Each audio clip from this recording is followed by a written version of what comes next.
Good evening, everybody, and welcome. I'm Susanna DeBaca. I'm the president and group publisher of Business Publications Corporation, and it is my absolute pleasure to welcome you here tonight to our 10th annual Sages Over 70 event.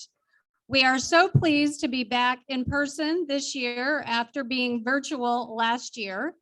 I'm going to be your MC tonight, along with Lynn Yance, who is the Chief Charitable Giving Officer of the Community Foundation of Greater Des Moines, and with some help from Christine Riccielli, who is the Editor-in-Chief of DSM Magazine, both of whom you'll meet very, very shortly here. So a little background, many of you may know, but BPC founder Connie Weimer launched Sages Over 70 in 2011 to recognize individuals who have not only made major contributions to our community professionally, but personally as well. So for over a decade, we have had the opportunity to honor exemplary individuals who have shaped and continue to shape our community. By recognizing these sages and sharing their stories, we draw on their wisdom. I'm very proud to be part of a company that cares so much about the community, and that all stems from Connie Weimer's leadership and vision. So thank you, Connie.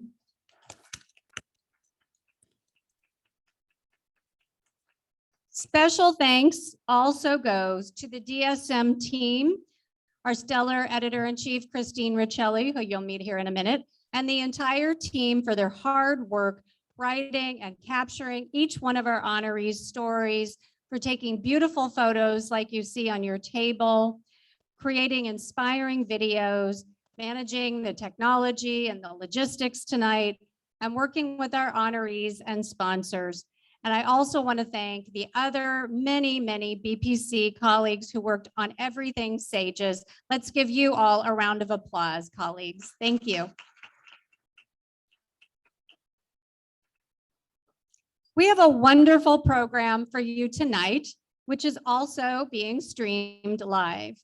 As the event unfolds, I encourage and invite you to share that on social media. I'd love to see you taking selfies, taking pictures of the honorees, and you can post those using the hashtag DSM Sages.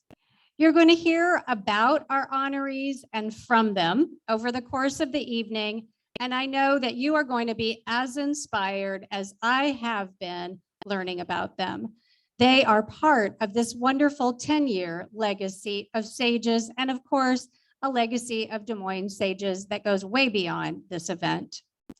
As such, I'd like to recognize any past Sages that we have honored who are here today. If you have been honored as a sage before, will you please stand and let us recognize you?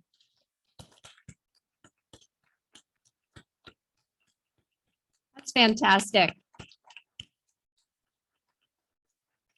Some of you who are standing, don't sit down, are sages who we honored in 2020. As many of you know, we had a lovely virtual program and we broadcast that via Zoom. We were thrilled to be able to honor you on screen, but it just isn't the same as being in person. So we would like to take this opportunity to recognize our 2020 sages. We have a few here tonight: Allison Fleming, Bob Denson, and Pam Williams. And we would like them to come up onto the stage to be honored, and we have a little gift for you. So come on up.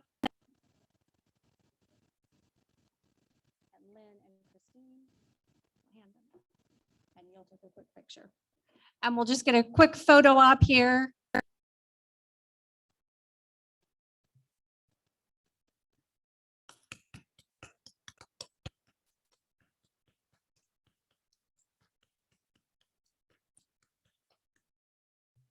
I think we did a pretty good job last year going virtual, and we had the Isisterettes that did a special performance for us, but I sure wish that could have been in person. Thank you so much.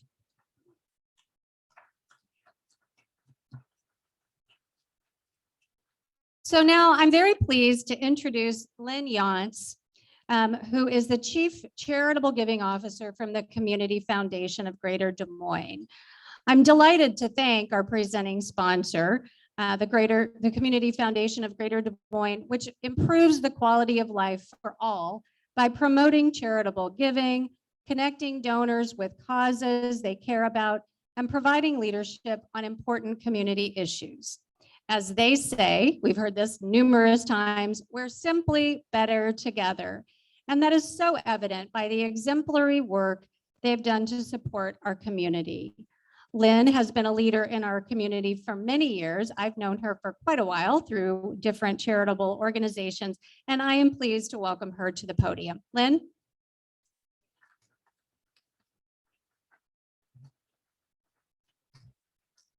Well, thank you, Susanna, and our friends at DSM Magazine for inviting the Community Foundation of Greater Des Moines to partner in offering this Stages Over 70 event and in recognizing these very special pillars in our community.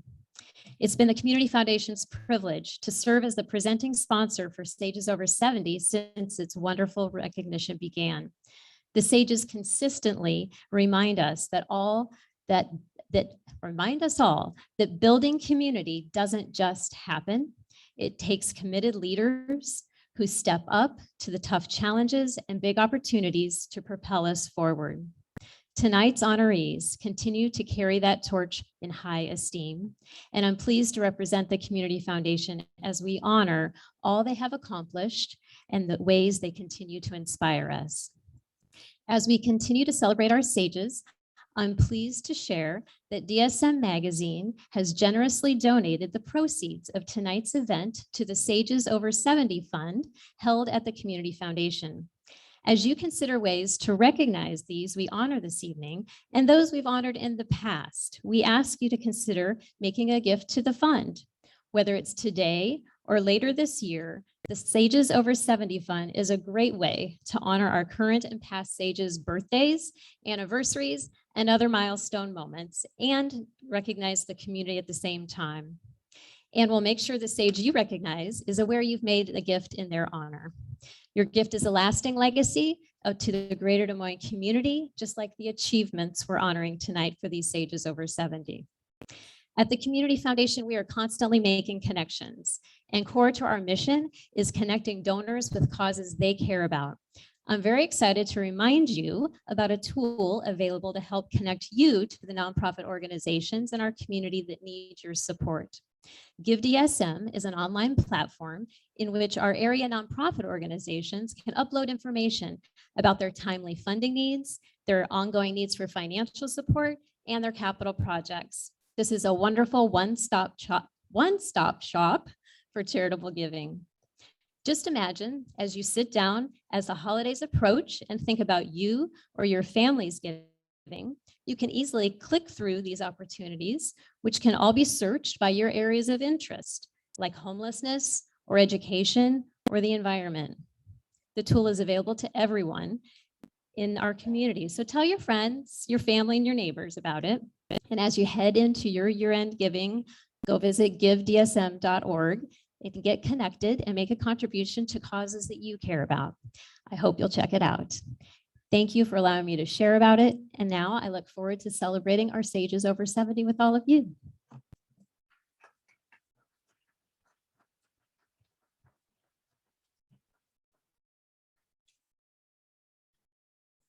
Thank you, Lynn, for those kind words. And now I would like to thank the rest of our sponsors who we'll hear from in just one moment. We would like to thank our presenting and supporting sponsors, Bell and McCormick, Casey's, Edgewater, Mercy One Des Moines Foundation, Merkel Retirement Planning, and Woodard Hearing Centers. We'd also like to thank our table sponsors, Bankers Trust, Bridges of Iowa, DMAC, Feed Energy, the Jewish Federation of Greater Des Moines, NCMEC, and Prairie Meadows Racetrack and Casinos. Thank you so much for your support. We appreciate it greatly.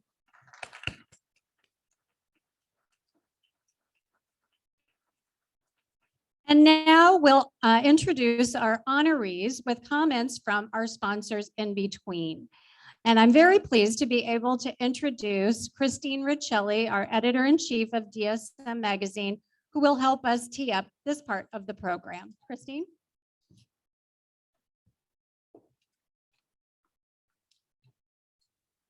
It's really a milestone to be celebrating 10 years of SAGES. It's been a privilege to work on this issue of DSM that features each of these inspiring individuals. I hope you have all read and enjoyed the stories on them. They've not only accomplished so much, of course, but they have devoted so much time and energy to making our community a better place for all of us. The SAGES shared their stories with us for the November-December issue, as I said. And they also shared their humor, their warmth, and their wisdom with us in this wonderful video. I want to give a quick shout out to and thank Emily Kestel, our DSM team member who created the video and did an exemplary job of it. We hope you enjoy the tribute to them. And we also hope that you enjoy this tribute brought to you by video sponsor Woodard Hearing Centers. Their doctors of audiology and hearing instrument specialists are truly ahead of the pack. We'll hear a short message from Todd Mast, the owner, and then we'll roll the SAGES video. Thank you.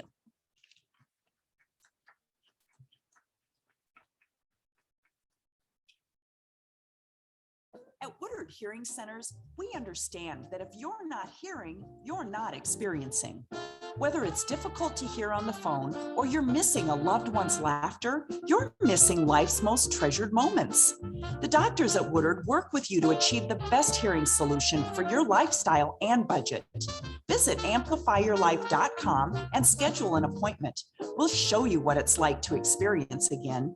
Woodard Hearing Centers, amplify your life.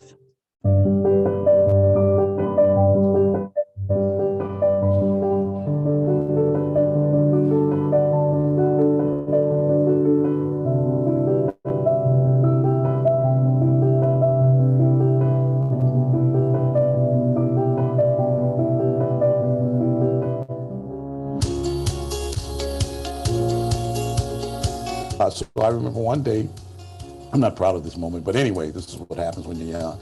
Standing on the corner, I didn't go to school that day. Even though I was a good student, I didn't go that day, trying to fit in. I had a beer in one hand and a cigarette in the other. I'm 16 years old, standing on the corner in Chicago on Martin Luther King Drive. Buses came every 2 minutes, so you don't pay much attention to the transit buses. But what are the odds of someone looking up and meeting their mother's eyes point blank on the bus? I looked up. She didn't say a word. She stared at me. It seemed like an hour, but it was only a few seconds. So I knew I had to beat her home. I was maybe 12 blocks away. I don't remember my feet touching the ground, but I beat her home. She came in. I was waiting for her to get hysterical on me. She didn't say a word. She just walked past me. I knew then that I had to change how I was living and thinking. And that was the time I decided that I needed to change my life. I was once on a dock and asked to be a crew member on a two-masted ketch in the Mediterranean. And instead I chose to go back to college.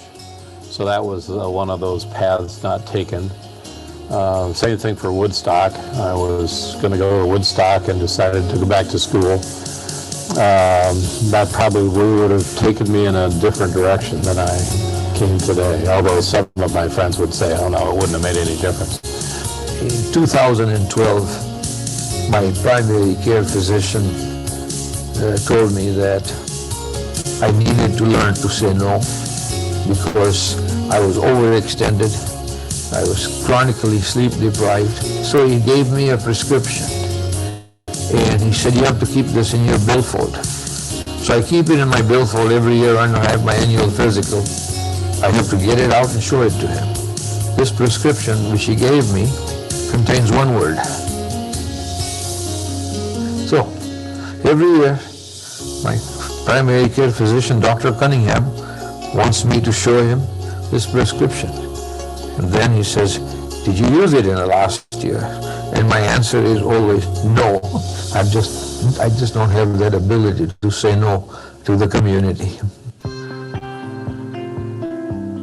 Work is not an item in my lexicon. I don't regard it as work. I mean, I regard it as enjoyment each hour of the day.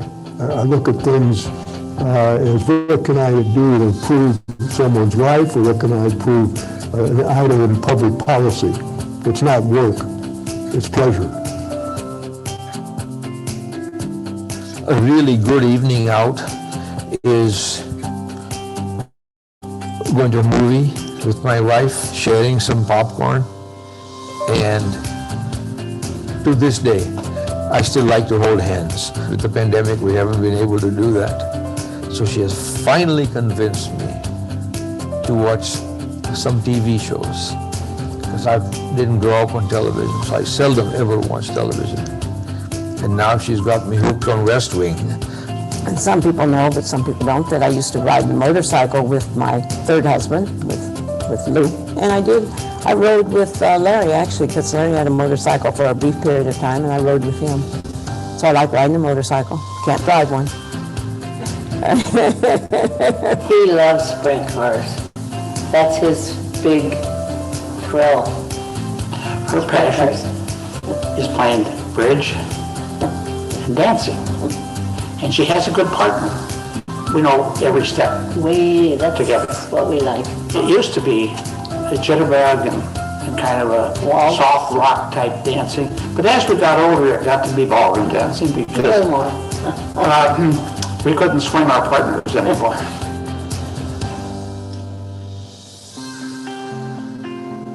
Laugh a lot, but listen and then be bold with what you want to do. Dave Hurd told me once, figure out what you want to do and then give it all you've got. I would just stress that for people who are beginning careers or making major changes, that when all is said and done, the thing that separates those who end up very pleased with what they've done with their life and those who maybe feel a void certainly is just the hard work that it takes to be a person of substance. Don't be detracted by your failures. Don't fall in love with your successes. Stand on your convictions, set goals, one day at a time. Continue to dig in, lean forward. Money does not make you important. What makes you important is the kind of life you lead, that when you help others and do for others. Making a living is not the most important thing in life. The most important thing is making a life. Help others. That's the biggie. Always be willing to help others and to be kind to others. You know, kindness gets you so much further than evilness or meanness.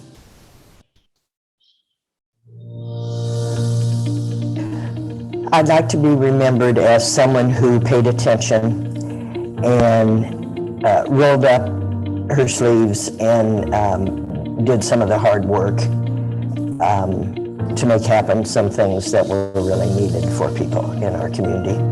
I hope to be remembered by my children and grandchildren as a person who loved them unconditionally.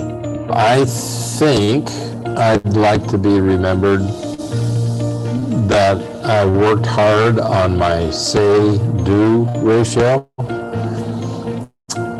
and I'm still not as good at it as I need to be, but I think I'm getting better. Rich Willis said once, the answer is yes. Now, what was the question again? And my tendency is to say yes, and that's that gets me into more trouble than I really want. When I think about that I am over 70 now, it just doesn't seem real. I don't feel like I am. On the other hand, to be this age, it's a privilege because so many people don't get the opportunity to get to their 70s. I've just been so blessed to be involved with activities that have made a difference and that are still making a difference. And that's my main goal, is to be doing those kind of things, to be connected, and to have 70 plus years of doing that. Oh, what a wonderful, wonderful, wonderful thing to be able to say.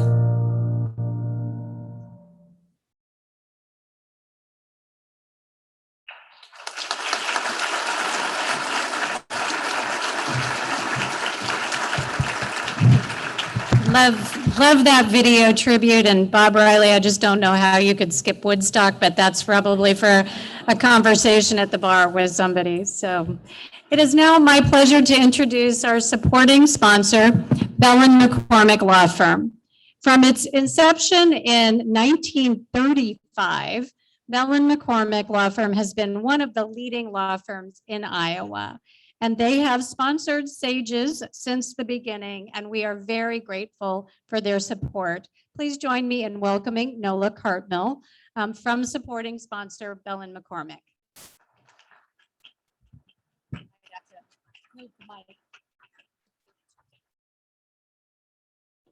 Good evening, everyone.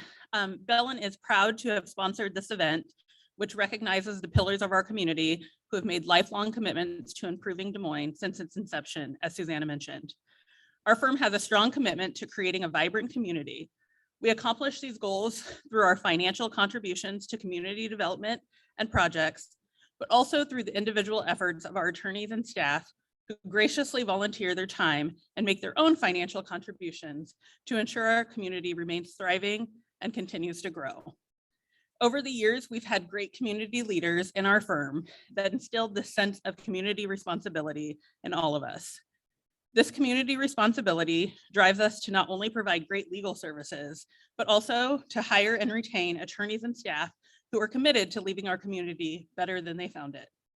It is our great honor to join the celebration of this honorable group of community leaders that have made our goal their lifelong mission. We are grateful for the contributions each individual recognized tonight has made in our community and the legacy they've left for those who had the pleasure of working with them. Congratulations to each of the honorees, and thank you to those who put on this wonderful event that allows us to celebrate them.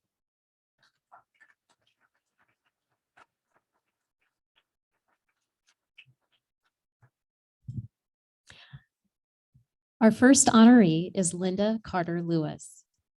If you have the immense honor of meeting Linda Carter Lewis, even just once, she will tell you that you are now friends, and it was a pleasure to connect, says Christy Naus of the Community Foundation of Greater Des Moines.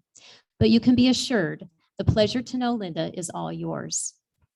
Linda is a community leader who doesn't just lend her voice, she leads with action. Over her very successful 20-year career as a human resource professional leader at Communications Data Services, now CDS Global, Linda handled both positive and challenging situations with care, concern, and dignity. Through her volunteer leadership, Linda has brought the same level of care and commitment as she serves others. Linda has served on the executive committee of the Des Moines branch of the NAACP for over 30 years, including being president, and was an active member of the Iowa-Nebraska State Conference of NAACP branches and locally, as well as serving with distinction on a variety of boards and commissions that have greatly improved the quality of life in Greater Des Moines for all who call our city home. Linda is quick to share her thanks for her many blessings, but honoring Linda as a sage over 70 is an opportunity for us to thank Linda for the countless ways she has helped our community. Please join me in congratulating Linda Carter Lewis.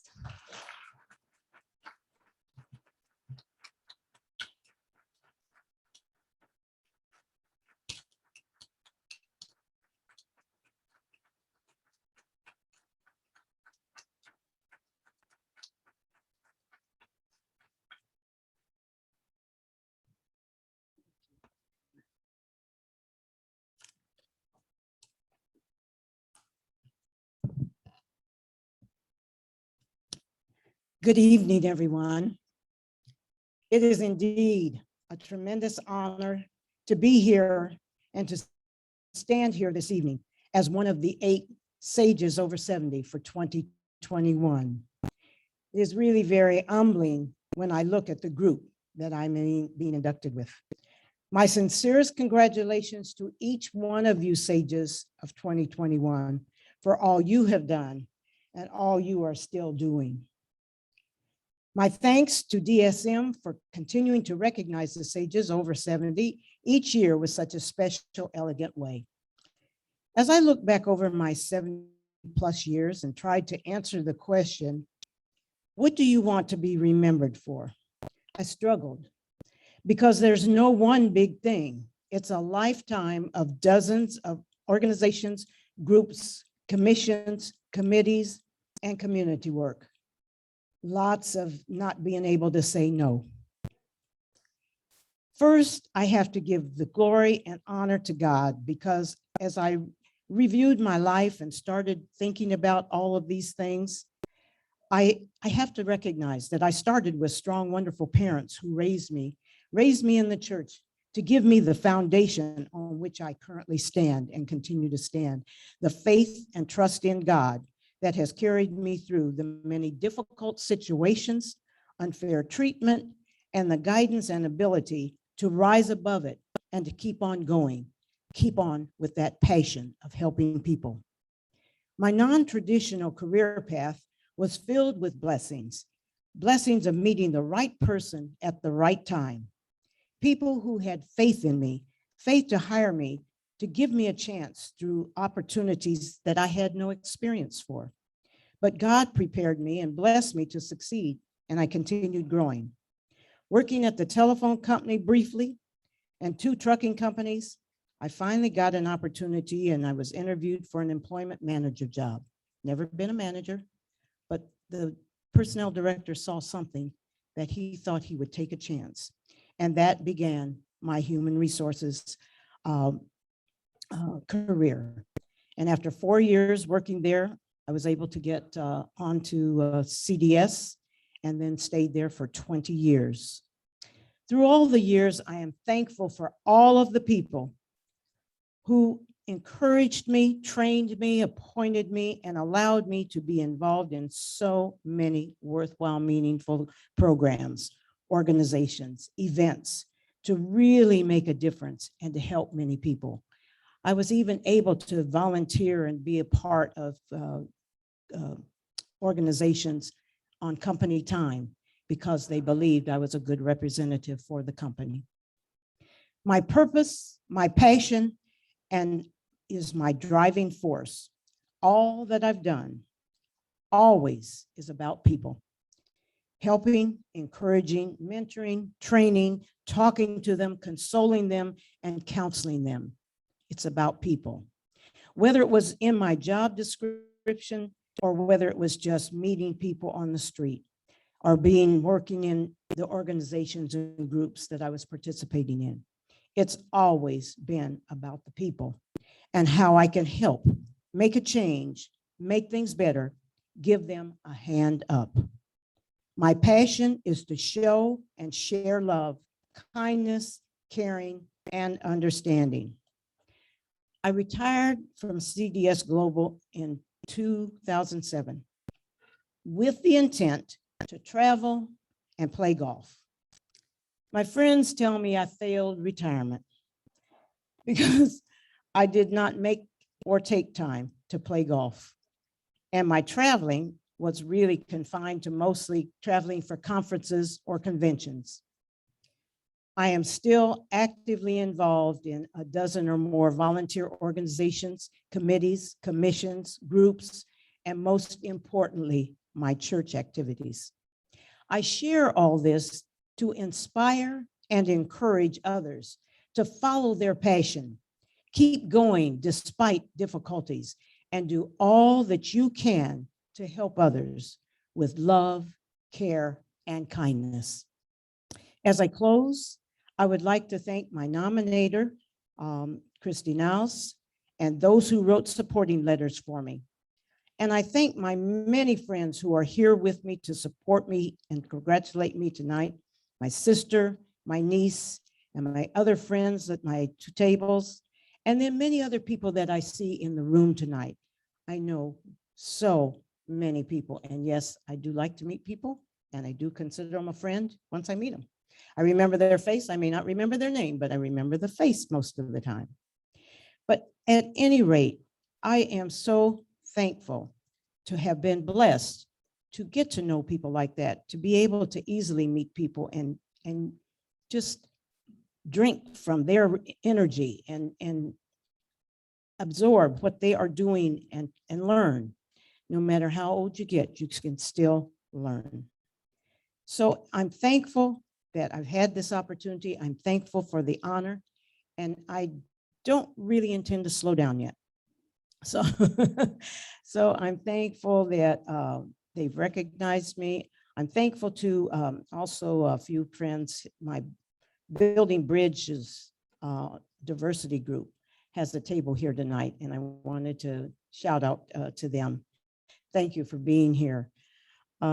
So as I wrap it up, we are here tonight, and as we leave here tonight, it is my hope that all of us will do all that we can to help others, and in our own way, share love and kindness and strive to build bridges of understanding to improve life for everyone in our city, our state, and our country. May God continue to bless you to do the good work that you are doing. Thank you.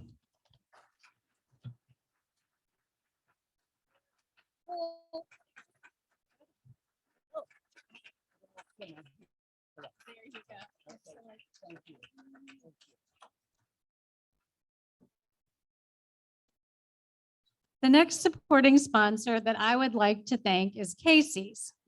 Since their humble beginning in 1968 as a general store in Boone, Iowa, Casey's has steadily grown from the heart of one community to the next. Today, they serve communities across 16 states in more than 2,300 store locations. And they do not have a speaker, so I will simply speak for my family. My stepsons love Casey's Taco Pizza so much that when they come home from out of state on holidays, that is the first thing they request, often ordering it from the airport. So there is a testimonial for Casey's right there. Our next honoree is Harlan Bud Hockenberg. Bud Hockenberg has been a community leader for over 70 years, says Governor Terry Branstad. He has poured his heart and soul into making Des Moines a very special place to live, work, and raise a family. Bud Hockenberg has been an important presence in Des Moines for over 70 years in the legal, business, and political communities. He has been a mentor to many and has been involved in many organizations at the local, state, and national level. Currently practicing law with the Coppola Law Firm, but is the past president of the Des Moines Area Chamber of Commerce, consultant to National Advisory Council, to the Robert D. and Billy Ray Center at Drake. He served as a member of the President's Commission on White House Fellowships, was a member of the U.S. Holocaust Memorial Museum Council, founder of Iowa Supporting Israel, and former president of the Tenerife Israel Synagogue and the Jewish Federation of Greater Des Moines. Bud's role model was his grandfather Meyer, who fled religious persecution at age 14 and traveled alone to Iowa, where he peddled pots and pans, and then became a founding member of the Des Moines Jewish and the downtown business community. Clearly, Bud comes from a legacy of sages. Senator Chuck Grassley says of him, Bud continues to live life to the fullest and gives sage advice to all. Please join me in congratulating Bud Hockenberg. Please come to the stage.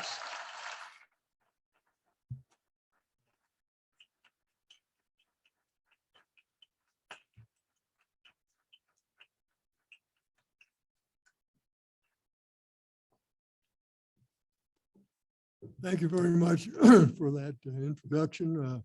It was so extensive, I thought it might be an obituary. I was looking for I was searching for my pallbearers.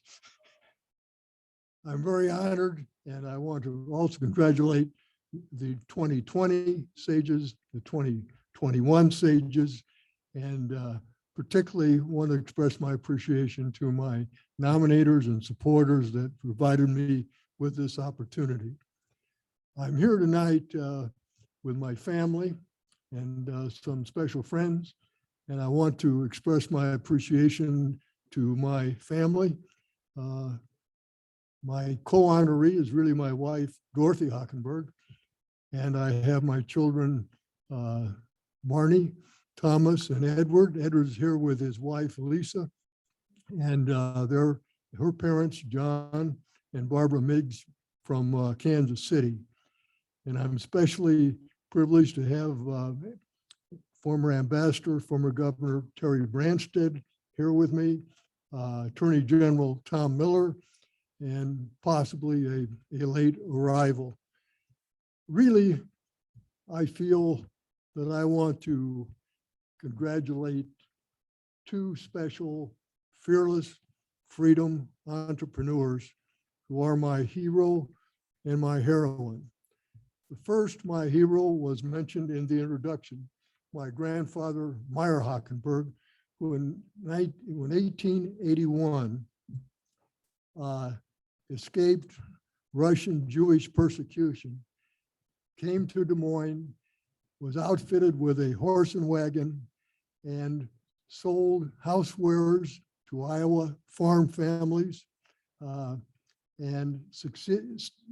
was successful in bringing his father, his mother, 7 brothers and 2 sisters to Des Moines. His wife, my father's mother, died at an early age, and he came to live with me as part of our family. Meyer had one rule, and that was, in America, tough times are opportunities, no excuses. So I dedicate part of this to my hero, Meyer Hockenberg. The second is my grandmother, Mary Zahl. She left and fled persecution in Lithuania, arrived in Des Moines. She was facially scarred as a young girl. She married, had 2 children, my mother and an aunt. And she decided she needed to launch a business. So she signed a contract and was defrauded at the closing, was somewhat perplexed, went downtown to a friendly banker and said to this banker, "Here is my apron, here are my gloves, this is my collateral, I need a loan." He gave her the loan. She was successful, raised my mother and my aunt. And during one of my visits to Omaha, she inspired me with a dream. And the dream was, after 2,000 years, there would again be a Jewish homeland in Israel. And she said there was a journalist, an Austrian journalist, who also had a dream. And his name was Theodor Herzl. And his motto was, "If you will it, it is no dream." I said, "Grandmother, what am I supposed to do about all this?" She said, "Someday you'll know." Decades later, in May 1948, President Truman acknowledged and accepted the state of Israel, and that became a strategic partnership between the United States and Israel. At that moment, I remembered my grandmother, and I knew what to do. My family has been blessed to be the beneficiary of a great Judeo-Christian Republic of America. This republic was created and branded by great American presidents: Washington, Jefferson, Lincoln, Truman, and Reagan, and particularly memorialized by President John F. Kennedy, who in his inaugural address in 1961 said the memorial, tribute, and the absolute motto of our country, quote, "Do not ask what your country will do for you, but ask what you will do for your country." Tonight, I honor my hero and my heroine, and I thank each of you for this opportunity.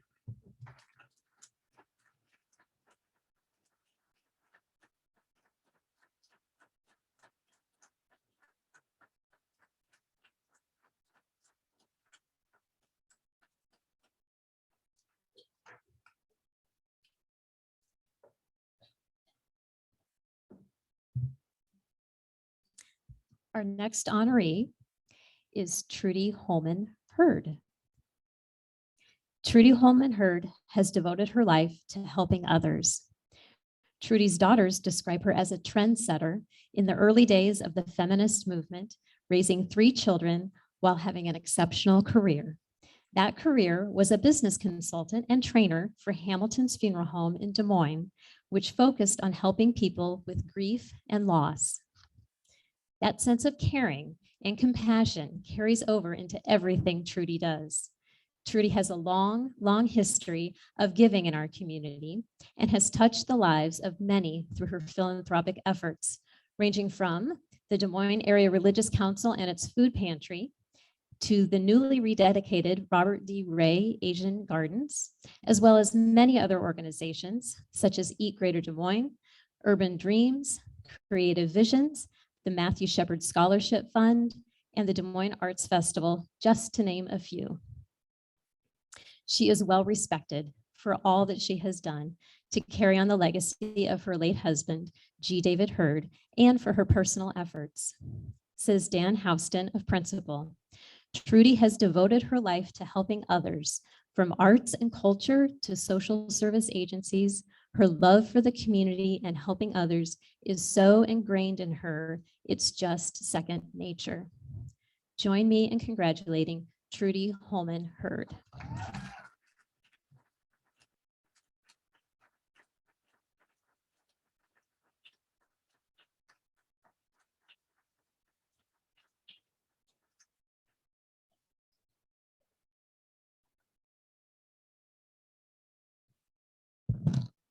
When you're 4'10", a podium is not your best friend.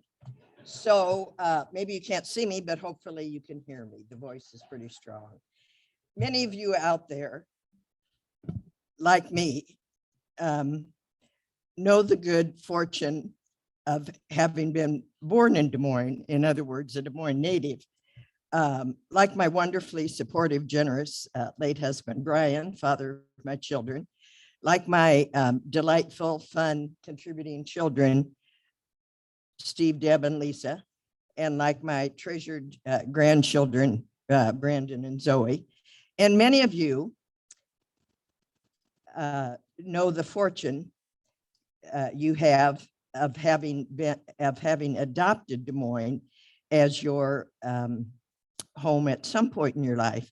That would be like my ever dependable, much loved son-in-law, Barry, and like the greatly missed, generous community leader, my late husband, G. David Hurd, who challenged others in Des Moines to see the city as a world-class city, which it was and is. To say the Des Moines I grew up in is nothing like the Des Moines I enjoy today is literally an understatement.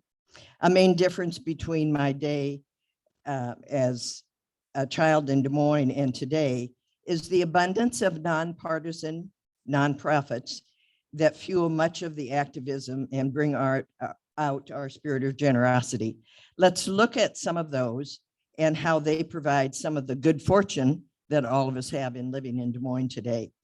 Think about this. Where else could you enjoy 3 days of an internationally recognized, award-winning, juried arts festival, and while you're there, watch, or better yet, become a volunteer that also builds the bones for a Habitat for Humanity house? What a combination, arts and home building. Housing, to continue on that theme, If shelter is one of your passions, you can contribute sheets, towels, household supplies, or dollars to Anawim Housing. All of us can support Iowa's Shelter and Services in their work to provide the homeless shelter, meals, support, and hope. Another worthwhile charity, have you ever heard of Family Promise? They provide a month of shelter for a homeless family through the collaboration of a lot of churches in Des Moines, and support services to help this family find steady income and secure housing, because every child deserves a home. Food insecurity, like me, this may be a passion of yours. We as a country have yet to take seriously enough responsibility to solve the food insecurity problem that plagues our cities, our towns, our rural areas. Instead, the problem has grown to a degree that should cause every American to pause and reflect on our use of resources and how much food we waste. Until that problem is solved, we can be very thankful in Des Moines for the DMARC food pantries, founded in 1975. Think about this. In 2014, the food pantries assisted approximately 32,000 individuals. Now they are assisting, 2 years into COVID, approximately 60,000 individuals annually. We simply can't have people, families going hungry in this city of plenty that we all enjoy. We also have the very effective Food Bank of Iowa right here that sends trucks full of nutritious food and fresh vegetables to 55 counties in Iowa each week, in addition to other initiatives. Have you heard of Eat Greater Des Moines? They rescue extra food from restaurants, convenience stores, caterers, and distribute them to organizations that serve Iowans facing hunger. Doesn't that sound like worth looking into? Maybe like me, conservation and the environment is a passion of yours. Back in the day, that means the time that I was growing up and the time that all of my fellow sages were growing up. The subject of conservation and environment, the subjects were not even on the radar of the majority of people. Thank heavens today they're front and center. Living in the heart of the Corn Belt, none of us can escape the reality of the degradation that has happened to our Iowa topsoil and the pollution that is in all of our waters and streams. It's like an alarm bell going off, but is anyone listening? There's a rich number of local nonprofits here in Des Moines that are tackling these problems and need and deserve our support. They can educate any of us interested in learning more. And that's a wonderful thing about sages. The older we get, the more we realize how much we don't know. And there's just an insatiable desire to want to learn more, take more classes, join more groups, have more discussions. Some of these nonprofits in our time, or in our town, are like the Iowa Nature Conservancy. They're committed to preserving Iowa's natural landscapes by land and water conservation. Or there's the Iowa Environmental Council that's committed to protect and preserve Iowa's environment. Great Outdoors Foundation, all the great work they do, and particularly their efforts to bring us this icon, the wonderful, great river trails that we will be enjoying in a few years. Iowa Rivers Revival, you can guess from their name what they do. Arts and culture, absolutely a mark of a world-class city. And boy, do we have a lot of those in Des Moines. Although it opened in 1948, I was 4 years old then, come to think of it. I have no recollection of our superb Des Moines Arts Center growing up in the 50s. I think it was too far west and transportation was too hard to get there. There was no Papa John Sculpture Park, and what on earth was public art? Today in Des Moines, some more of those arts and cultures. Civic Music Association still brings us monthly great entertainment. That organization was founded in 1925 by three very visionary women, of course. And they are the precursor today of our fabulous Des Moines Opera, the significant and wonderful Des Moines Symphony that we have. Today, too, we have the Des Moines Music Coalition, the very talented Gay Men's Chorus, and Mainframe Studios for artists. Back then, we had K&T Theater and our Des Moines Community Playhouse. It's now 100 years old. Today, we enjoy, along with the Playhouse, Des Moines Performing Arts, Iowa Stage Theater, Pyramid Theater, Hoyt Sherman, and a number of others. If the areas of social justice and human service are important to you, there's so many outlets for our support. Urban Dreams, Creative Vision, Justice for Our Neighbors, Iowa Legal Aid, Interfaith Alliance of Iowa, United Way, Oak Ridge Neighborhoods. Health and mental health, that may be something that's particularly of interest to you. I can assure you that back in the 50s, 60s, there was attention to health, but the idea of mental health wasn't even mentioned. It was an embarrassment to families. Today, we have places like Orchard Place, Easter Seals, Child Serve, On With Life, Des Moines Pastoral Counseling Services, Planned Parenthood.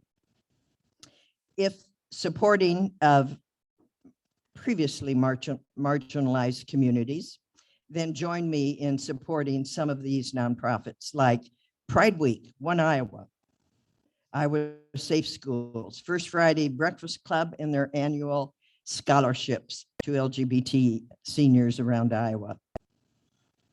I can assure you none of these existed when any of the sages and myself were growing up.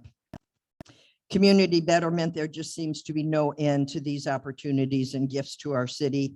Waterworks Park Foundation, for example, completed the last couple of years, phase 1 of a massive project that they have as they envision this wonderful, how can they bring more and more recreation to this wonderful, huge park we have right in the middle of our city. Lordson Skate Park, who would have ever thought we'd have a skate park, let alone a skateboard park, let alone the largest one in the country. Some of the other community betterment things that go on, organizations like Cultural and Iowa International Center, they help us learn about and present opportunities to welcome immigrants and refugees to our country, to our state, which we certainly need to do.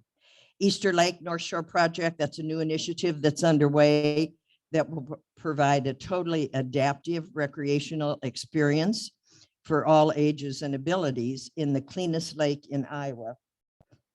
Imagine a clean lake in Iowa, and that's Easter Lake. So as you can see, I and my fellow sages live and enjoy a very different Des Moines than our younger selves did. What will you do to help it continue to be a very fortunate place to live in? Appreciation to the ever engaged, vibrant Connie for providing significant gathering and fun community gatherings like this. Kudos to the entire Business Publications talented staff under the excellent guidance of Susanna. You're all treasures. To the Community Foundation team, without whose support, we would not be the community of generosity that we are today. One last item, it's in the form of an invitation next spring and summer for you to visit the reimagined Robert D. Ray Asian Gardens many times and enjoy watching and experience a new garden blossom. Its care and maintenance will be under the watchful eye at that point of Kim Perez, the new president of our beautiful botanical garden, and her very talented team. Thank you.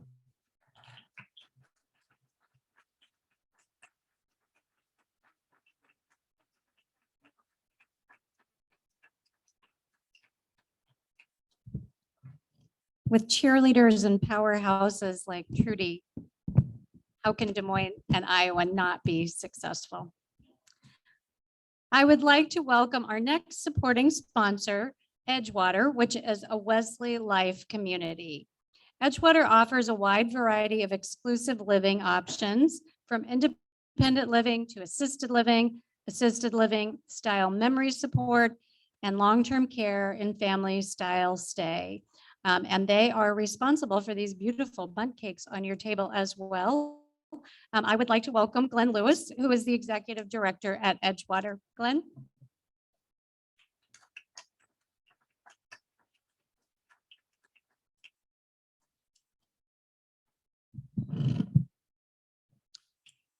Good evening. I'm Glenn Lewis, Executive Director at Edgewater, a Wesley Life Community for Healthy Living in West Des Moines. And I'm so pleased to be here with all of you. For those of you who are not familiar with us, Edgewater is a premier community on the western edge of West Des Moines that is home to hundreds of vibrant, active residents age 55 and older. We are proud to offer independent and assisted living, memory support, long-term care, and short-term rehabilitation, and a variety of home-based options for services and care, all built around a premise of enhancing health and well-being for those that we serve. Like all of you, residents at Edgewater are involved with the greater community around us, and we focus on lending our skills, talents, and passions to make the world a better place. On behalf of Edgewater and Wesley Life, I want to congratulate this year's Sages. On our beautiful campus, we believe the second half of life can be the best half of life, and you are wonderful illustrations of that. By living lives of purpose and meaning, you help to dispel the many stereotypes around growing older. We celebrate you, we are proud of you, and we join all of you in the ongoing effort to transform attitudes towards aging. Thank you, and again, congratulations.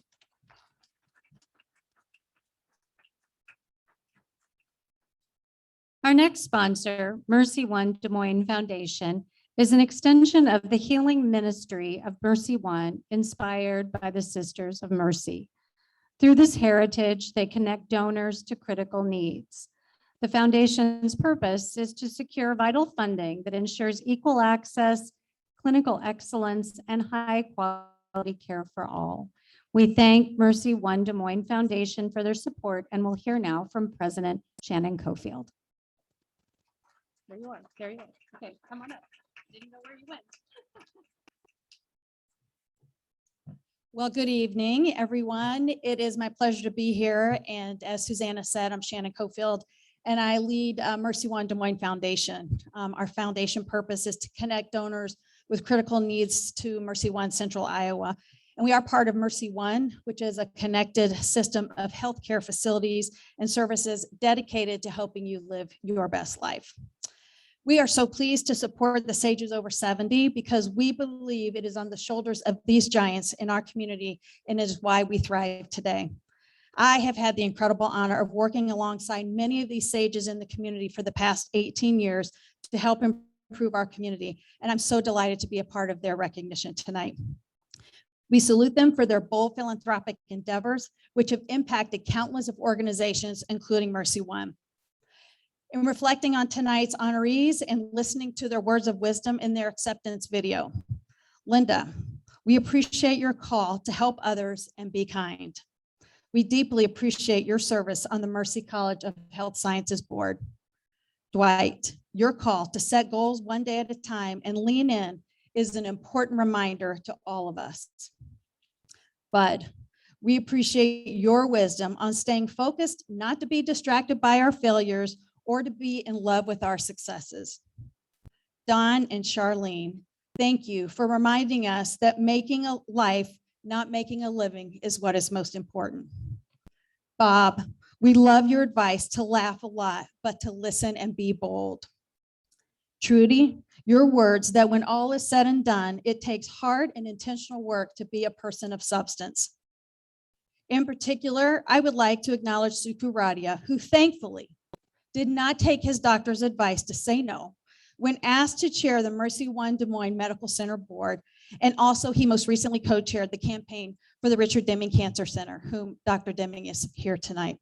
It is through his leadership that we have been able to successfully complete this $16 million campaign, which will impact the health of Iowans for years to come. Thank you for your leadership, Suku, and for saying yes to this project. Thank you, DSM Magazine and Sages, for your generosity, and congratulations tonight on this remarkable honor. Thank you.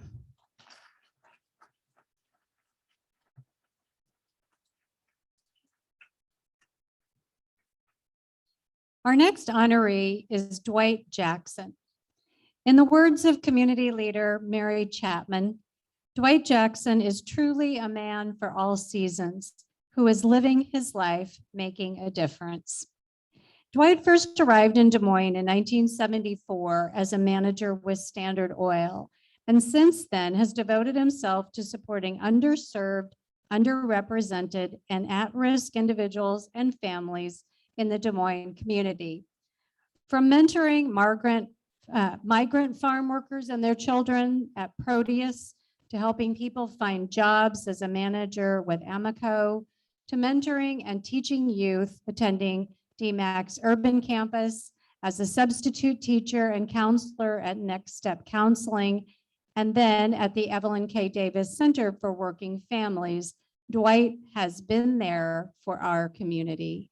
He has served as a board member and advisory member of Proteus Employment Opportunities and on the board of directors for Man Up Iowa that mentors youth in Des Moines Public Schools. Says Marvin DeGier of Dwight, there are those who go and talk and make it happen, and some that just talk about it. Dwight is one of those people who goes and makes it happen regardless of the barriers and obstacles in front of him. Please join me in congratulating Dwight Jackson.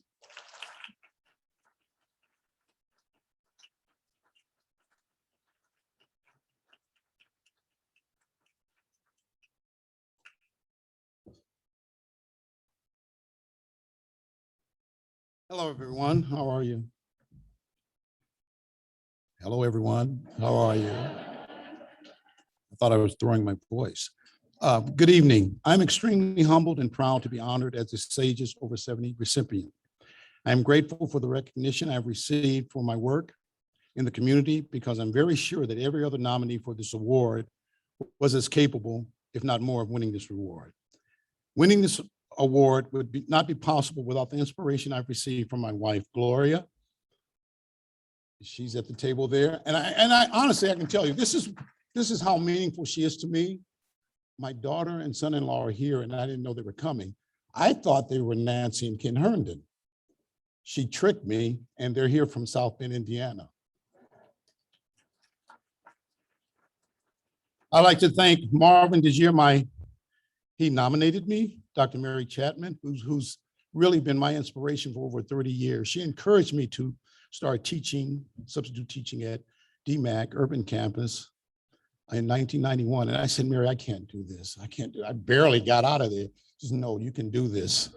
You're gonna do this. And always encouraged me, having more faith in me than I had myself, which was what I needed to show that, yes, she valued me when I didn't value myself. So I applaud her for that. Dr. Ann Hauser-Boyens, who's always been a supporter. She's the provost at the DMAC Urban Campus. Dr. Ahmed Ajiman, he's now the new director. Joy Esposito, Tim Sitzman, he's my friend. He's our sponsor, one of our primary sponsors at the Men on the Move clothing closet on the campus. I'm telling you, if you know someone that needs a suit, shirt, and tie, that's the place to come. They will go out of there feeling very confident as they're beginning their quest for employment. Rochelle Long, I have got to talk about Rochelle. Tim calls her the mayor. We started out this quest with the Men on the Move clothing closet. I thought about the possibilities.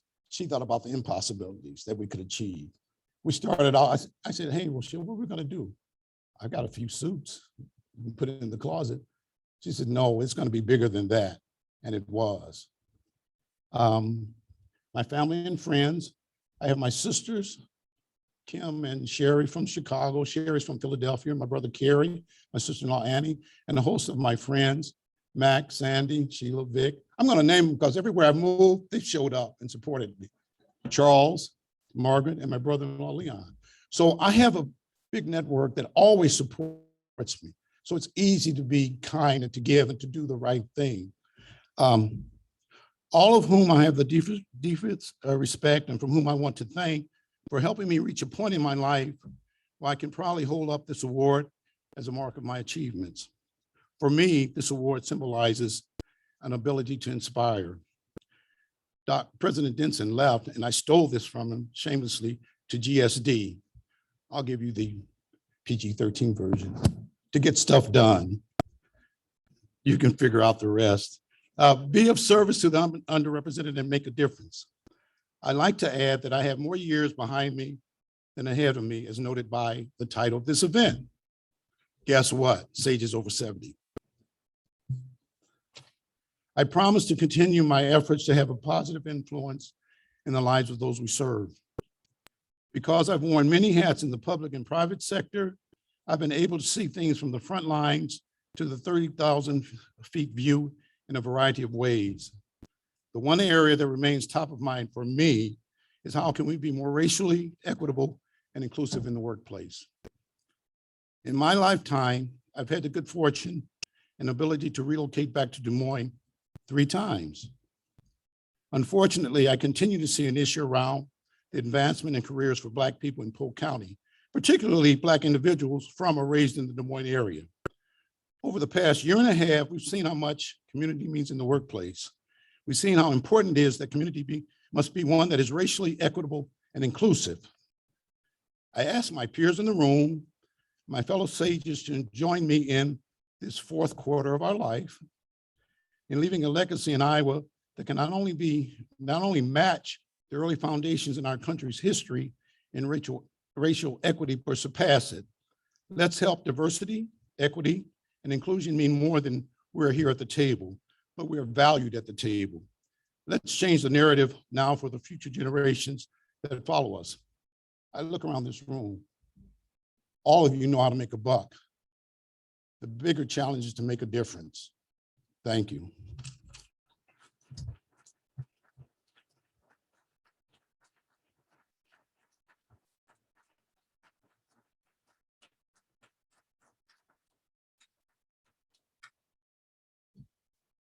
Our next sponsor is Merkel Retirement Planning, an independent financial services firm helping individuals create retirement strategies using a variety of investment and insurance products to custom suit their needs and objectives. Please welcome Allison Braun, Chief Operating Officer of Merkel Retirement Planning. She's far away. Come on up. Don't need to rush.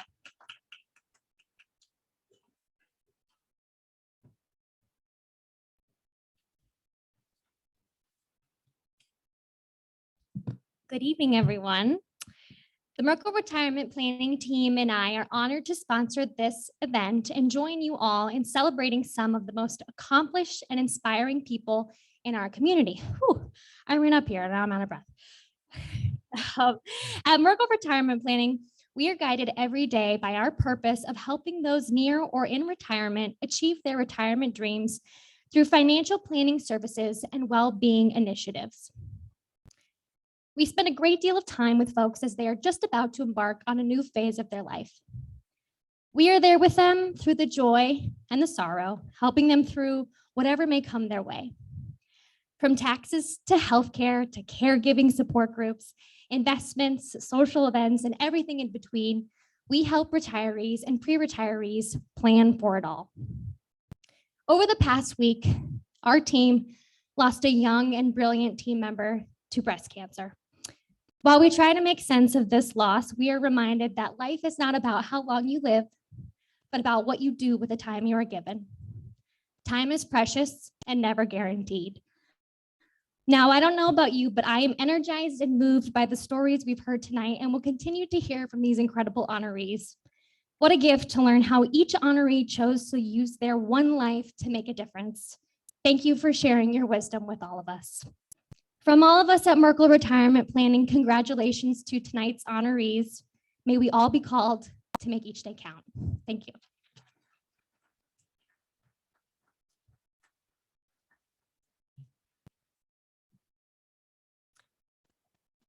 Our next honorees are Dawn and Charlene Lamberty. As a young couple in their early 20s, Dawn and Charlene's plan was for Dawn to finish his degree at American Institute of Business, AIB, and then Charlene, who was working for Preferred Risk, would start her college education. Their course was changed when Dawn's father gave them the opportunity to lease a store in Des Moines. After 9 years operating the store, they opened the first Casey's General Store in Boone in 1968. The company grew and went public in 1983 and is now a Fortune 400 company. Along the way, the Lambertys were involved in supporting the community from Oak Ridge neighborhood to the Keep Iowa Beautiful campaign that Don co-founded with Governor Robert Ray. Their own foundation supports many charities and organizations such as Greater Des Moines Habitat for Humanity, Broadlawns Medical Center, Easter Seals Camp Sunnyside, On With Life, and recently established the Donald F. and Charlene K. Lamberty Center for Rural Entrepreneurship at Buena Vista University. By far, the biggest project and most near and dear to their hearts was inspired by their son Anthony's struggle with addiction. Bridges of Iowa, a long-term substance use disorder treatment program. For the Lambertys, it's their calling. Says Terry Handley, retired president and CEO of Casey's, Don and Charlene are humble and gracious people who are most deserving of this honor for their many years of dedicated service and leadership for the betterment of the Greater Des Moines area and the state of Iowa. Join me in congratulating Don and Charlene Lamberty.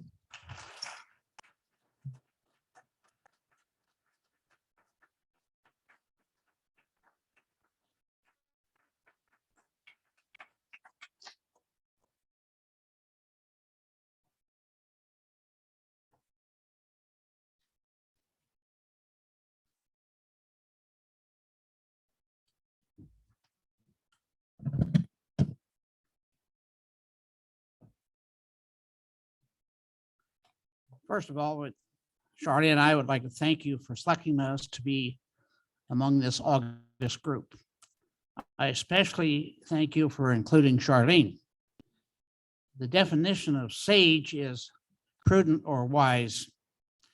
I'm neither. I'm an entrepreneur. If there's a 55% chance that a project will be successful, go for it. Consequently, I gained wisdom by making a lot of mistakes. And I was blessed to be surrounded with a great team members that were able to make lemonade out of most of my lemons. One of my Donisms is that I'll take luck and timing over skill and cunning any day. My first bit of luck was choosing my Italian immigrant parents well. They owned a country store and gasoline station in the rural area north of Des Moines. The second and most important bit of good luck or divine intervention was when a young girl from Orion, Iowa, who decided to work in Des Moines the summer before her senior year in high school, said yes to my proposal in April of 1957. And yes to a lot of personal loan guarantees, and yes to being a wonderful homemaker, partner, mother of our children, and critic when I needed it, which was very often. Luck kind of persisted throughout my life. When my parents decided to build a new store, once again in 1957, they paved the driveway. The old store had a cinder driveway. They put in new gasoline pumps and modern lighting, and unbeknown to them or the country, they become owners of what we now call a convenience store. I mentioned timing. In 1960, I also mentioned timing. In 1960, they decided to retire and lease the store to Charlene and I when we were the ripe old age of 20 and 22, with a business concept that was ready to explode, and the rest is history. I would need a couple of hours to name all the talented people that chose to hitch their wagon to a young, ambitious dreamer. But I do want to name a few. And I would call that another part of my great run of luck. The first is Ken Haney, who became my lifetime mentor. Ken was the attorney who prepared the lease for my father's store. Ken produced the founding documents for Casey's General Stores, the profit sharing ESOP program, the employee stock ownership program. The lead attorney for our initial public offering, but most of all, he was there to help me overcome my many impatient mistakes. As Ken would regularly say when I was in trouble, "You did what?" Well, I guess we'll have to find a way to get through this. The second is Ron Lamb, a manager of a supermarket in Colfax, Iowa. Casey's was building store number 4 in Sayreville, and I offered him a job as manager and boasted that Casey's would someday own 100 of these stores. Even though Ron had some reservations, he chose to join up, and what a great decision that was for Casey's and myself. A dreamer needs a great operations person to make things happen. We've become affectionately known as the visionary and the hammer. When I retired in 2003, Ron Lamb became the CEO and chairman of the board, and 2 more long-term members would assume the job of CEO, Bob Myers and Terry Handley, and both were great leaders and produced outstanding results. I've been blessed with so many exceptional people who were so dedicated to Casey's dream and vision. I thank all of the many team members for making Casey's a respected Fortune 500 company right here in Iowa. Charlene and I have been keeping busy with our 4 children, 11 grandchildren, and 15 great-grandchildren, along with many charitable activities, especially Catholic and Christian schools and Bridges of Iowa. Again, thank you for the Sages Over 70 award, and God willing, we hope to be around here for Sages Over 90. Thank you. I know about that.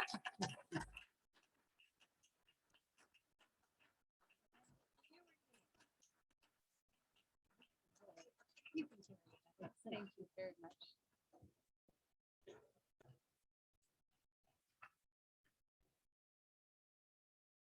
Oh, wait, you're up. Am I sure? Yes, you're up. Okay.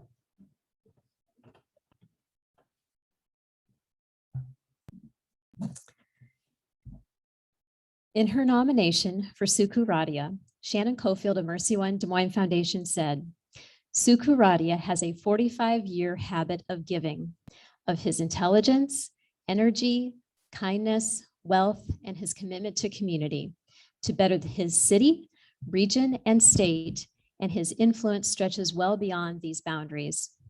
Though he is an American citizen and considers himself a full Iowan, Suku was born in Kampala, Uganda in 1951 into a family from whom he learned the value of generosity.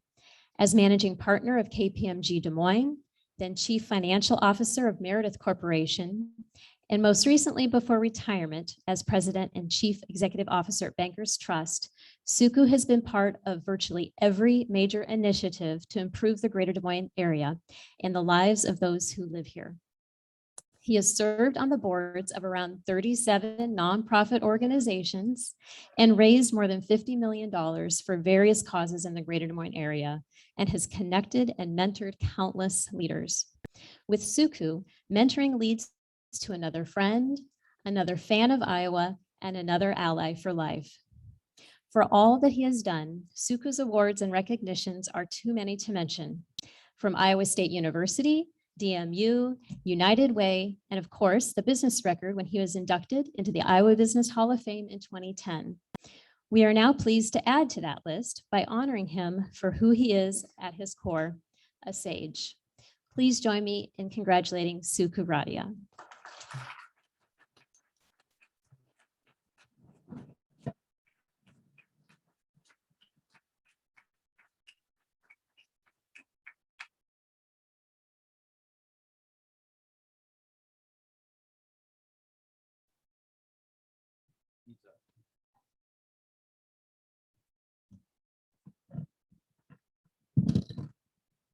Thank you, Lynn. First, I want to thank Shannon Cofield for her persistence. I think I was one day older than 70 when she began this process.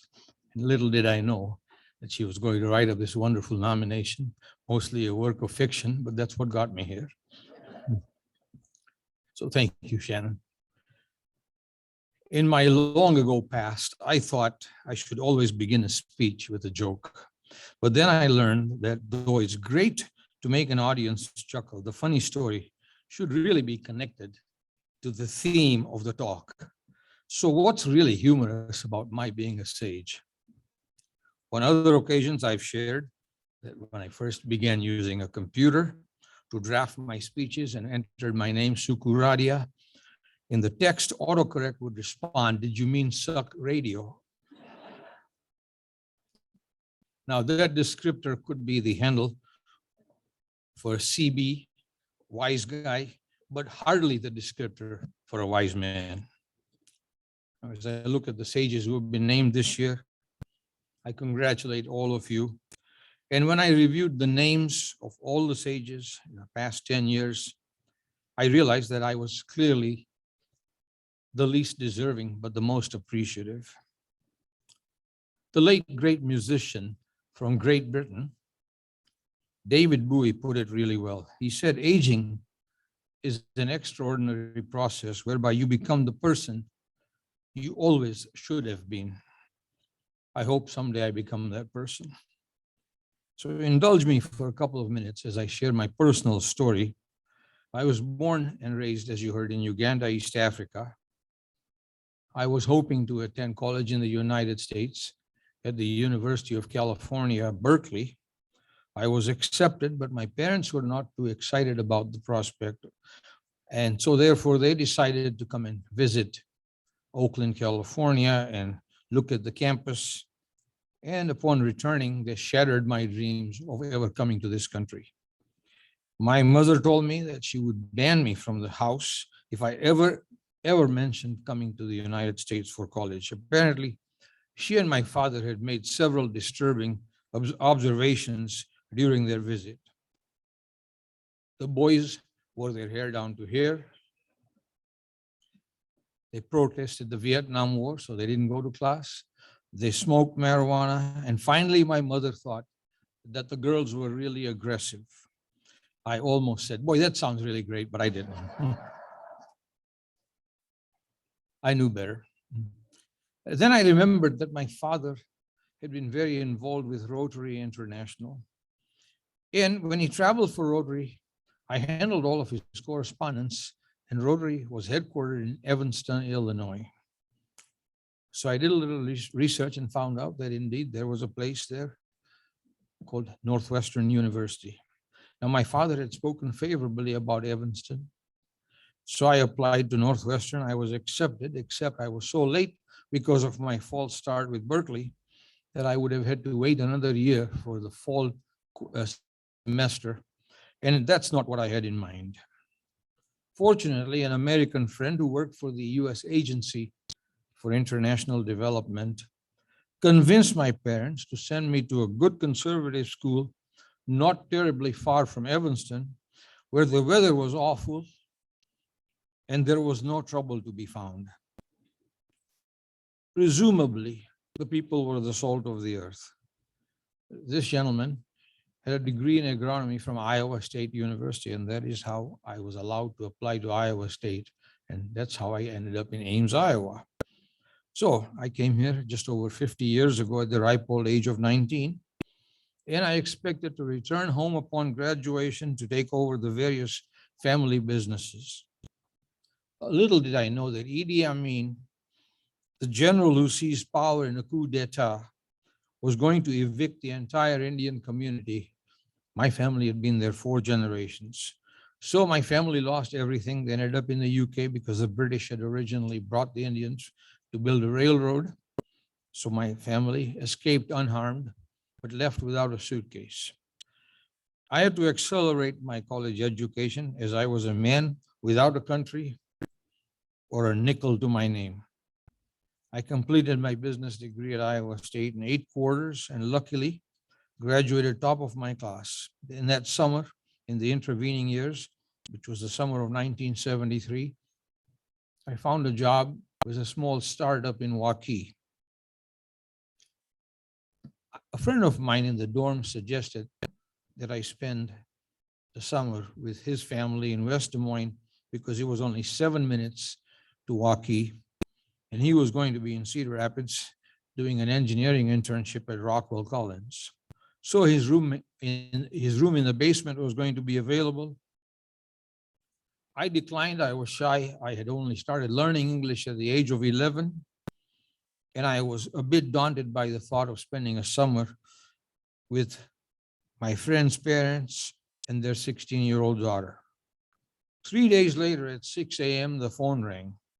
The woman at the other end of the phone said, "Young man, you're spending the summer with us. Do you understand that?" This was my friend's mother, and she sounded just like my mother. So I really had no choice but to accept her invitation. I replied with a polite thank you. So I came to their house and started my job in Waukee. On the third day after I returned home from work, she set me to the kitchen table and said, "Of the 50 boys in the dorms with our son, the only one he trusts in the same house with his 16-year-old sister is you." I thanked her and went downstairs, wondering whether I'd just been insulted or complimented. So 18 months later, I married their daughter.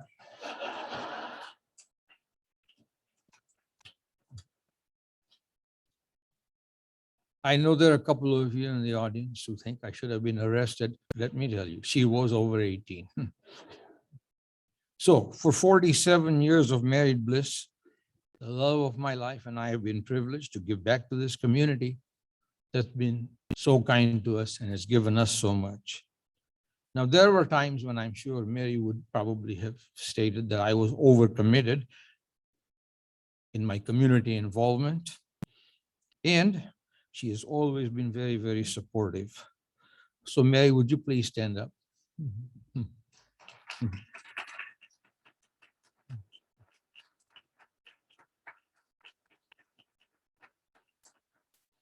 Mary is a saint, and I'm really glad she said yes 47 years ago. I think at the age of 18, she might not have known any better. Now I'm growing older and retired, but haven't slowed down in terms of passionate service to the community. The passion for serving others is probably best described in a parable I read some time ago. Anthropologist Margaret Mead was asked by a student what she considered to be the first sign of civilization in a culture. The student expected Mead to talk about fish hooks or clay pots or grinding stones, but no, Mead said that the first sign of civilization in ancient culture was a femur that had been broken and then healed. Mead explained that in the animal kingdom, if one breaks its leg, it dies. It cannot run from danger, get to the river for a drink, or hunt for food. It is meat for prowling beasts, and no animal really survives a broken leg long enough for the bone to heal. In the human kingdom, a broken femur that is healed is evidence that someone has taken time to stay with the one who fell, had bound up the wound, had carried the person to safety, and has tended the person through recovery. Mead said, helping someone through difficulty is where civilization starts. Like Mead, I believe that we are at our best when we serve others. Like so many of you, I have found our state, and specifically Central Iowa, to be a wonderfully welcoming place. From school integration to admitting the first woman to the bar, from Governor Ray's inspired decision to welcome the Vietnamese, Laotian, and Thai Dam refugees in the early 70s, to the landmark Varnum versus Bryan decision 12 years ago, Iowa has had a long tradition of being on the right side of history. Why is that? I believe it is a kind-hearted, welcoming nature that permeates throughout Iowa. I also have to take this opportunity to recognize the many contributions and strengths of the immigrant community because they bring tremendous, tremendous knowledge, experience to make our nation and our state a better place.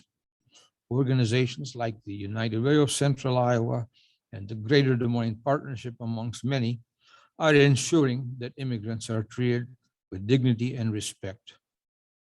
Fostering inclusivity in all aspects of life is the only way we will address some of the world's most difficult issues. My journey did not begin in 2016 when my college friend Steve Zamba and I penned an op-ed piece voicing our strong belief that the judiciary should be beyond the reach of special interests and shielded from political pressure. We came together to encourage voters to retain Iowa Supreme Court justices, the late Mark Cady, Darrell Hecht, and Brent Epple.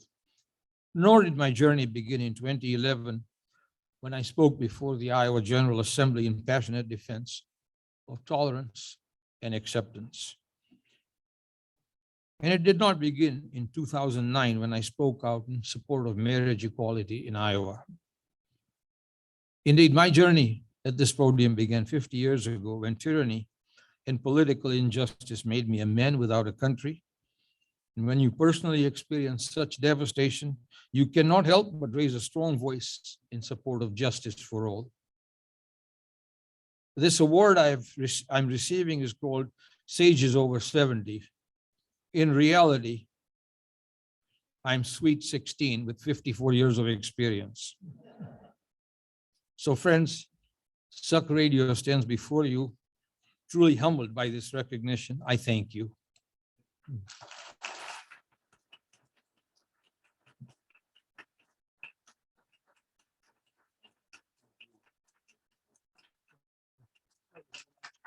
You're good, you're good. Our next honoree is Bob Reilly. A lifelong Iowan and Chair Emeritus of the Reilly Resource Group, Bob Reilly, Iowa agricultural leader Liz Garst says, Reilly is devoted to trying to make the world a better place. He is not shy about it. He leads with everything he has, and he has a lot. Smarts, a real interest in other people, a devotion to lifelong learning, a fabulous work ethic, grit when the going gets tough, integrity, great social skills, and the ability to enjoy life. In 1987, Bob purchased Feed Energy and built it into one of the largest agricultural energy ingredient producers in the Midwest. Along the way, Bob formed many other Iowa-based companies, including ethanol and biodiesel, startup information research, business building services, and corn oil. He's a businessman, but that's just his day job. Bob brings his work, his life, and passion for Iowa and for nature together. He has pursued the development of a unified systems look for Iowa in the arena of agriculture, future leaders, higher education, conservation, and rural economic development. Whether in working with the Iowa Economic Development Authority, advising Iowa State University's College of Agriculture, being involved in more than 18 different programs, including the Community Foundation, Leadership Iowa, and the Greater Des Moines Leadership Institute, designing a 100-year strategy for Iowa parks, or introducing the 7 capitals to the Capital Crossroads Steering Committee. Bob has put his strategic fingerprints on dozens of initiatives and organizations. Oh, and did we mention he likes to fish? Please join me in congratulating Bob Reilly.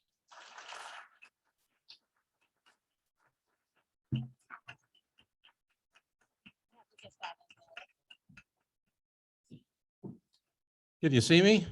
It's really hard to make me out in the shadow of Suku, but I'm here. You know, batting cleanup after lots of voices here tonight, providing sage advice is a daunting task. Plus, I'm the only thing standing between you and the door. So all have given great thanks to those involved in their lives, their producers, the Academy, you know, all the directors. I'm going to leave out all those people except for Kay, my wife, Catherine, Joe, our 2 kids, and 6 grandkids that are over there.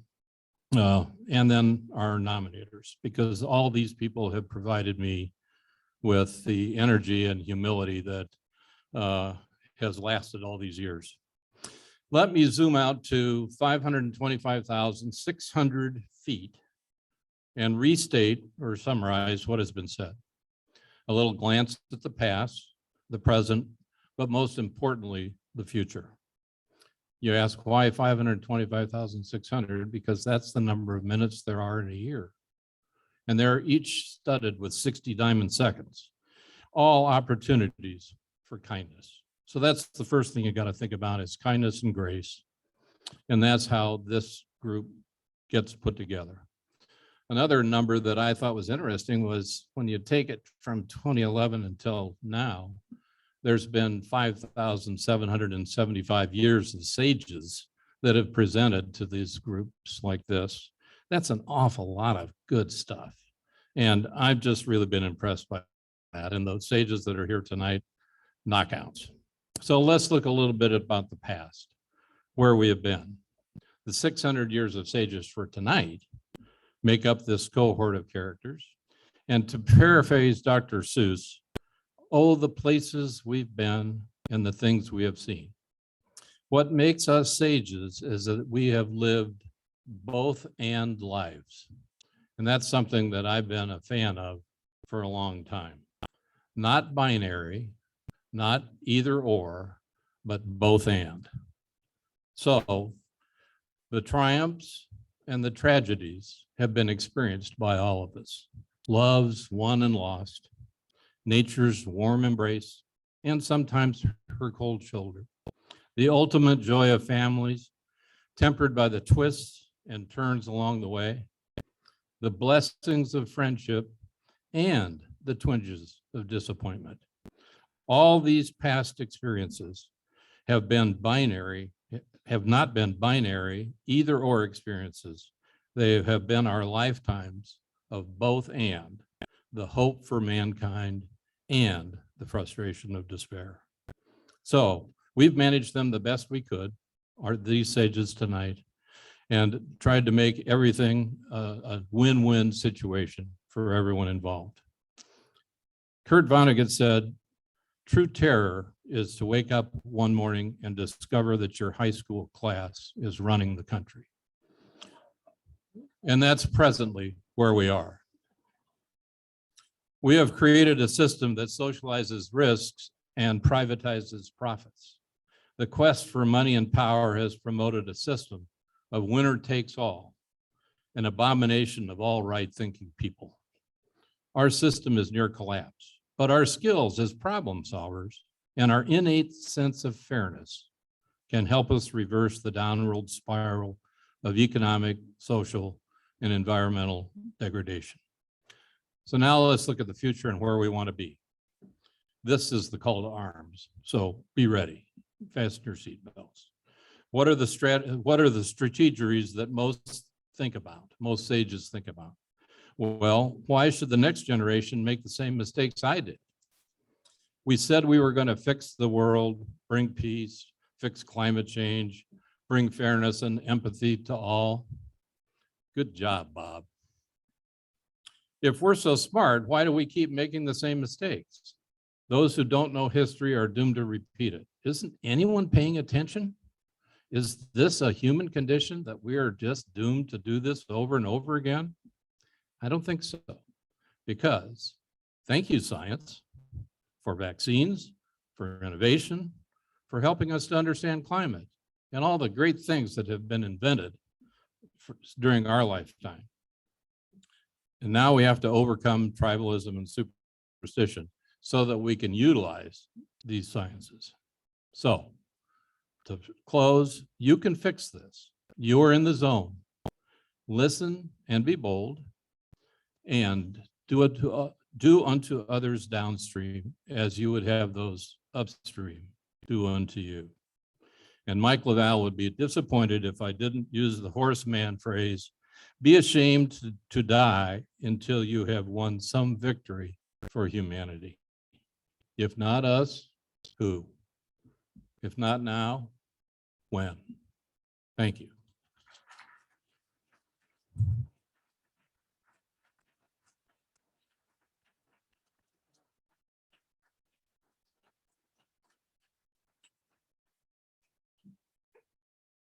So much sage advice, so much good wisdom. I want to thank all of the people who were recognized here tonight and thank everyone who made this program a success. Of course, I especially want to thank our presenting and supporting sponsors. Our deepest thanks go to you for making the program possible. And additional thanks go to all of our table sponsors. So much tonight, so much support for our sages. Let's give a round of applause for all of our sponsors again.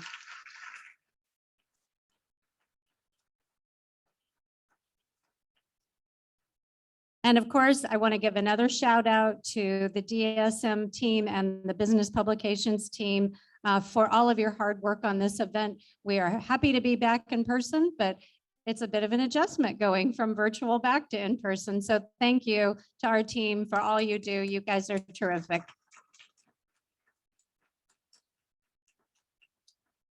So like many of our sages, I love a quote. And I think when you think of sages, that's when you go straight to Lao Tzu or something like that. But I'm actually going to quote a local leader, many of you know, named Jan Fried, who writes a lot about aging and saging and wrote a little bit in our magazine about saging this time. She says that sages are old souls who are no longer struggling with reality. They're grateful for all of it, kind of like Bob said, for the light, the shadows, for the wonderful surprises, and for the unexpected disappointments. True sages are old souls who have embraced what they are and what matters most. We congratulate tonight's sages. We are humbled by their accomplishments, by their courage and the fortitude of their paths. They have left wisdom and they are still, as they admit, going strong. So I hope that you leave here today with a feeling of gratitude for all they've done and all that they continue to do, but more importantly, inspired to follow in their footsteps to make our world a better place and to do what matters most to you. Thank you for sharing the evening with us. We're so grateful that you are here and have a wonderful night.